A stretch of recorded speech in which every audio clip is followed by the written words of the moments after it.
Hello and welcome back to chapter 4, lecture number 24. Alright, so we added some weight paint on the waterline and we can now start by adding a particle system. So before we're going to do that, I want to make a small addition on the reed object. So we go to the shading panel, and what I like to do is duplicate the diffuse, and I like to pick the roughness of the reed, change this to non-colored data, and put a color in the roughness. So this will have some impact on the look, on the final look. Right, so we can disable it. There we go. And we go to solid.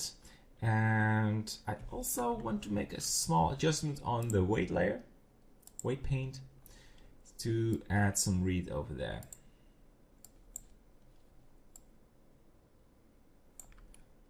Oops. And there we go. And same for this area. I forgot this in the previous lecture. So, and increasing the reed a little.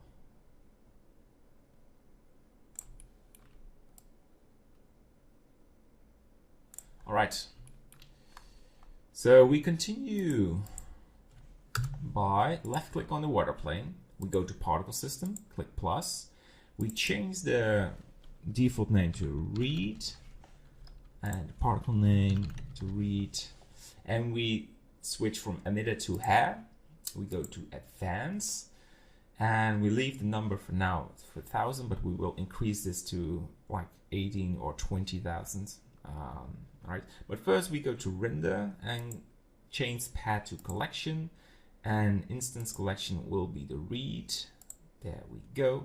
The reed will be flattened on top of the water plane, and that's because we have to enable rotation and change orientation axis to y-axis, and that should work. So go to the density. We need to enable the weight layer, the reed.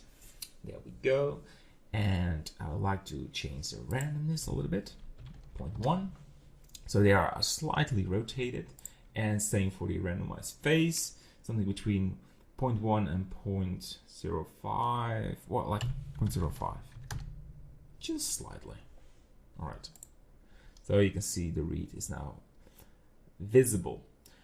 So before, let's increase this to 10,000. All right, that's a lot of reed, right? That's a lot. Let's add a Voronoi texture to have some change in the heat. Yeah, textures. There we go. So I want to add a new one and call this reed underscore var. So reed variation. Click on this texture tab, and that one it's already enabled, and click on Voronoi. There it is. It's the same texture pattern we add for the grass. So I want to decrease the size to 0.01, 0.1. Yeah, 0.1, not 0.01. Little mistake. And the influence, disable general time, and go for hair length. All right. So this looks much better. So we have small areas and larger areas. So it's like a nice curvy area. And let's decrease this a little. 0.8. Yeah. Good. And we double check the color. I want to make the brightness 1.1 and the contrast 0.9 to change the black and white a little bit more. All right, so we go back to the particle system, and I like to lower the hair length to, let's go for 3. Yeah. Much better.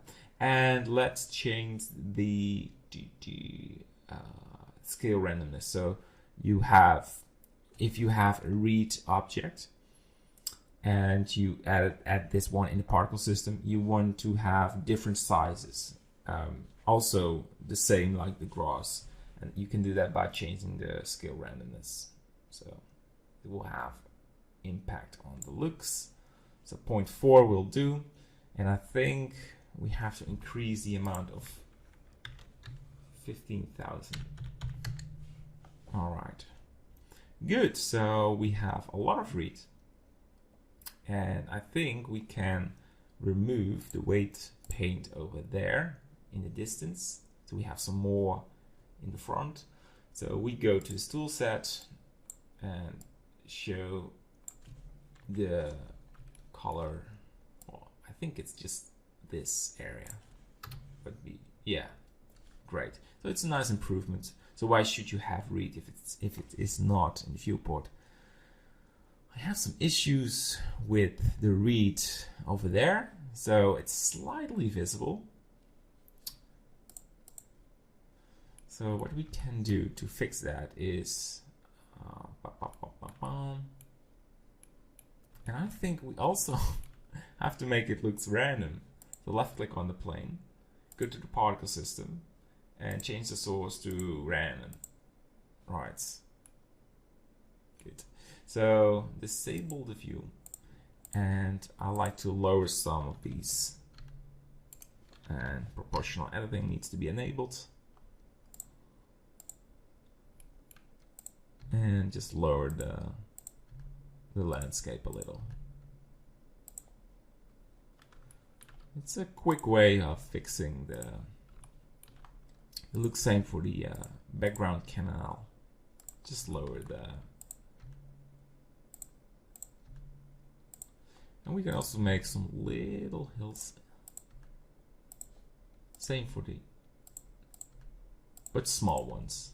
You don't want to have these big hills. That looks distracting. All right. So if we enable the read, oh, that's the grass. That will almost break the viewport. So we have to enable the water plane and look for the read, enable it. So it's slightly visible. So maybe we have to make this ball. Let's go for 3.5. 3.5. And I think it's now time for render to see what we have. So the reason I wait so long for a render is it takes some time to make viewport renders, and you can better focus on the settings so you have a nice looking viewport instead of watching all the time seeing a change, because that will be a lag of time. So you go for render, and again it's a matter of waiting, but it's worth it. I think we're getting there. What we have to do is adding a little bit of mist in the scene, and I want to add some water ripples. So it's hard. It's not really visible because the grass isn't there. But the thing I like is that there is a nice sunlight cast on the reed, and there is some diffuse light on this reed. So there is a nice transition. So I will go for a new render.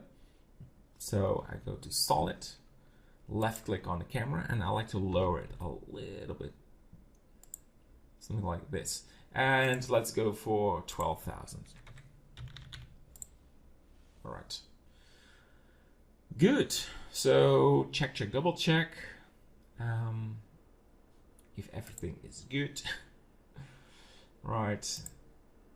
That should be good. All right. So just some moment for me to recalculate in my head. We go for render, and we will do a review, and then in the next lecture we will focus on some little changes and add some mist in the scene, just general in the background. All right, so I hit render and we go for a quick review. Or pause it. Hi there and welcome back. So this is the render. Quick review. I forgot to import or enable the collection from the medieval wall, so it looks a little bit empty, but we will add it again in the next lecture. So this is what we have for the reed. I have some little, well, not little, it's too curvy for me on this area, so it's unnatural.